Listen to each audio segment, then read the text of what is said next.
ஒரு சுவையான mushroom pepper எப்படி செய்யலான்னு பார்க்கலாம். டோமினோஸ் மசாலா சூப்பரான ஆஃபர் போயிட்டு இருக்குது. ஸ்க்ரீனில் தெரிய கூப்பன் கோடு போட்டிங்கன்னா உங்களுக்கு ஆஃபர் கிடைக்கும். மஷ்ரூம் பெப்பர் ஃப்ரைக்கு மசாலா ரெடி பண்ணியிருக்கலாம்.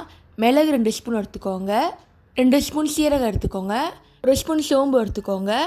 நல்லா மிக்சியில் நைஸாக அரைச்சிக்கோங்க. ஒரு கடாய் எடுத்துக்கோங்க, எண்ணெய் ஆட் பண்ணிக்கோங்க. நல்லா கொதிக்கட்டும். தாளிக்கிறதுக்கு கடுகு ஆட் பண்ணிக்கோங்க, கொஞ்சமாக சீரகம் ஆட் பண்ணிக்கோங்க. பொடியாக கட் பண்ண 2 வெங்காயம் ஆட் பண்ணிக்கோங்க.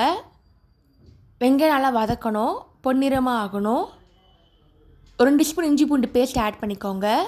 இப்போ நல்லா மிக்ஸ் பண்ணிக்கோங்க. இப்போ நல்லா பொன்னிறமாக ஆயிடுச்சு. இந்த மாதிரி ப்ரௌன் கலரில் இருக்கணும். வெங்காயம் நல்லா வதக்கினதுக்கப்புறமா மஷ்ரூம் ஆட் பண்ணுங்கள். நான் 400 கிராம் மஷ்ரூம் எடுத்துருக்கேன். நல்லா மிக்ஸ் பண்ணிக்கோங்க.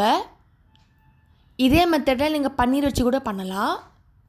ஃபைனலாக அரைச்ச மசாலா ஆட் பண்ணிக்கோங்க. லைட்டாக தண்ணி தெளித்தா போதும், ஏன்னா மஷ்ரூமில் தண்ணி வரும். உப்பை ஆட் பண்ணிக்கோங்க தேவையான அளவு. இப்போ நல்லா மிக்ஸ் பண்ணிக்கலாம். இதே மெத்தடில் சிக்கன் ப்ரான்க்கும் ட்ரை பண்ணி பார்க்கலாம்.